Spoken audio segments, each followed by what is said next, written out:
नांदेड लोकसभा मतदारसंघातील भाजपाचे अधिकृत उमेदवार प्रतापराव पाटील चिखलीकर आज उमेदवारी अर्ज दाखल करतायत। हा उमेदवारी अर्ज दाखल करताना राज्याचे उपमुख्यमंत्री देवेंद्र फडणवीस त्याचबरोबर भाजपाचे प्रदेशाध्यक्ष चंद्रशेखर बावनकुळे हे प्रामुख्याने उपस्थित राहणार आहेत। नांदेड शहरामधून रॅली काढून प्रतापराव पाटील चिखलीकर हे आपल्या समर्थकासह जिल्हाधिकारी कार्यालयावर पोहोचतील आणि तिथे ते उमेदवारी अर्ज दाखल करणार आहेत आणि त्यानंतर जाहीर सभा भाजपच्या अधिकृत उमेदवारासाठी घेण्यात येणार आहे।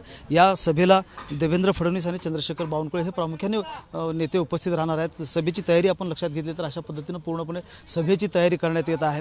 आता सध्या जर नांदेड जिल्ह्यातील किंवा नांदेड लोकसभा मतदारसंघातील भाजप आणि काँग्रेसची ताकद जर लक्षात घेतली तर समसमान असलेली आपल्याला पाहायला मिळते आहे। कारण 3 आमदार भाजपचे आणि 3 काँग्रेसचे आमदार जे आहेत ते नांदेड जिल्ह्यामध्ये असले आपल्याला पाहायला मिळते। त्याचबरोबर नांदेड लोकसभा मतदारसंघामध्ये 2 भाजप तर 2 काँग्रेस अशा प्रकारची ताकद इथे असली पाहायला मिळते आहे। वंचित बहुजन आघाडीचं जे मतदान आहे ते या ठिकाणी नेहमीच निर्णायक असलेलं आपल्याला पाहायला मिळतं आहे। गेल्या निवडणुकीमध्ये जर आपण लक्षात घेतली आकडेवारी तर प्रतापराव पाटील चिखलीकर यांना 2019च्या निवडणुकीमध्ये 4,86,000 मते मिळाली होती, तर अशोकराव चव्हाण यांना 4,46,000 मते त्यांना मिळालेली होती आणि वंचितचे जे यशपाल भिंगे आहेत यांना 1,66,000 मते पडली होती। म्हणजे लक्षात घेतलं तर अशोकराव चव्हाण यांचा जो पराभव आहे तो वंचितच्या उमेदवारामुळे झाल्याचं प्रथम दशेने इथे समोर येतं। आज प्रतापराव पाटील चिखलीकर जे आहेत ते उमेदवारी अर्ज दाखल करतायत।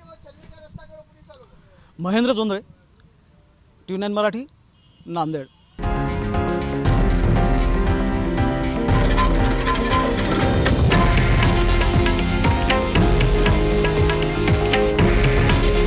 हे आहे देशातील नंबर 1 न्यूज नेटवर्क आणि आपण पाहत आहात TV9 मराठी।